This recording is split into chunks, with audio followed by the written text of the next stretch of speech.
माननीय मुश्रीफ साहेब असेल, मी असेन, माननीय मुख्यमंत्र्यांच्या मध्यस्थीमुळं आम्ही एकत्र याचा निर्णय घेतला आणि दोन्ही पार्टीज मागच्या 10-12 दिवसांमध्ये त्यांनी प्रचंड कष्ट घेऊन लोकांपर्यंत आमचं विजन डॉक्युमेंट पोहोचवण्यासाठी हा प्रयत्न केलेला आहे, कागलमध्येही आणि मुरगुड दोन्ही ठिकाणी.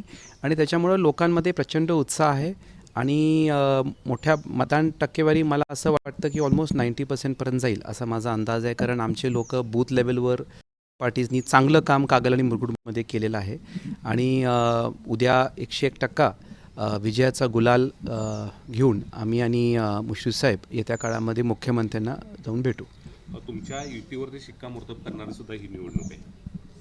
आमच्या मुश्रीफ साहेबांनी तुम्ही दोघांची जी युती झाली निवडणुकीमध्ये यावरती शिक्कामोर्तब करणारी सुद्धा ही निवडणूक आहे. लोक स्वीकारतील ते आता दिसेल लोक किती रेंजनी स्वीकारलेलं आहे.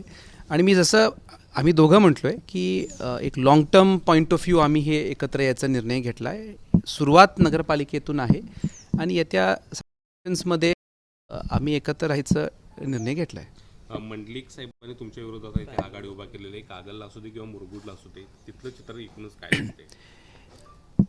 काय इलेक्शनमध्ये प्रत्येकाला कागलच्या बाबतीत बोललं तर प्रत्येकाला आपली आपली आघाडी उभा करायला तो अधिकार आहे. मी माझ्या परवाच्या भाषणामध्ये बोललो की वैशिष्ट्य असं आहे की कागलमध्ये त्यांची जी आघाडी झाली आहे त्याचा जाहीरनामाच नाही आहे. म्हणजे आघाडी असेल की काही जाहीरनामा नाही, म्हणजे ज्यांना काही विजन डॉक्युमेंटच नाही आहे, म्हणजे त्याच्याबद्दल असंच उभायला आघाडी केली आहे का असं मला माहीत नाही. पण मला असं वाटत होतं की किमान विजन डॉक्युमेंट किंवा जाहीरनामा तर असायला पाहिजे.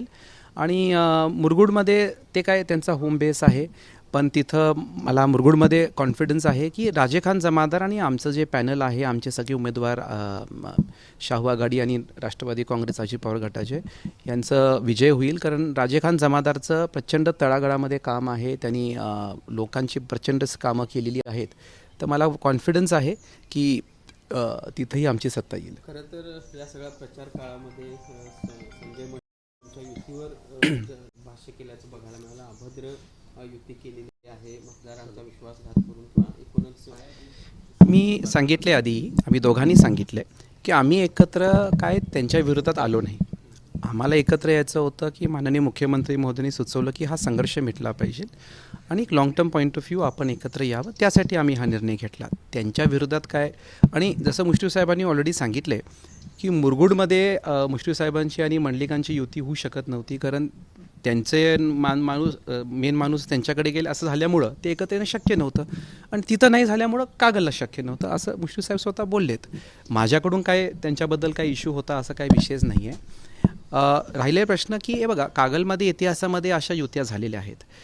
स्वर्गीय राजेसाहेब मंडलिक साहेब एकत्र आले, बाबा आणि मुश्रीफ साहेब एकत्र आले, मुश्रीफ साहेब आणि संजय दादा पण एकत्र होते. मला त्यांना आठवण करून द्यायची आहे 2015च्या KDC इलेक्शनमध्ये काय झालं. तर मला असं वाटतं की फार इतिहासामध्ये आपण सगळी गेलो तर विनाकारण फाटे फुटतील. माझं परत ते म्हणणं आहे की अलायन्सेस जेव्हा आपण केल्या त्या योग्य, आम्ही केल्या तर अभद्र, असं होत नाही. आय थिंक आपण ती परिपक्वता ठेवून, आता आमदारकीला तिन्ही गट माझ्या विरोधात होते, मी कुठंतरी भाषणामध्ये एकामेकाला टीका करणारी लोक का एकत्र आली असं काय बोललो नाही. आय थिंक ती परिपक्वता आपण ठेवली पाहिजे की राजकारणामध्ये हे कॉम्बिनेशन्स होत राहतात. विधानसभेनंतर दोन नेते एकत्र येत आहेत, मतदारांना कार्यकर्त्यांना काय नेमकं तुमचं आज आव्हान असणार?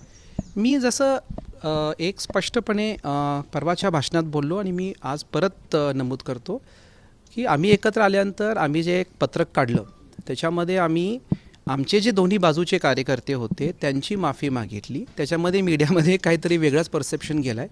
आम्ही माफी तुमच्याशी चर्चा करायला वेळ मिळाल्या नाही बद्दल मागितली, आम्ही अलायन्स केल्याबद्दल माफी मागितली नाही. एकदम योग्य करेक्ट अलायन्स झालेला आहे आणि माझं मत आहे की हे अलायन्स कागलसाठी झालेलं आहे. तर अलायन्स एकदम परफेक्ट आहे आणि येत्या काळामध्ये एक किती मोठ्या प्रमाणामध्ये आम्ही आणखीन जोमानी कागल विधानसभासाठी विकास करू. आणि जसं मुश्रीफ साहेब स्वतः बोलले की कोल्हापूर जिल्ह्यामध्येही एक कागल विधानसभा असं आहे की त्यांनी त्याला दिशा दिलेली आहे आणि तशी अपेक्षा राहील माझी.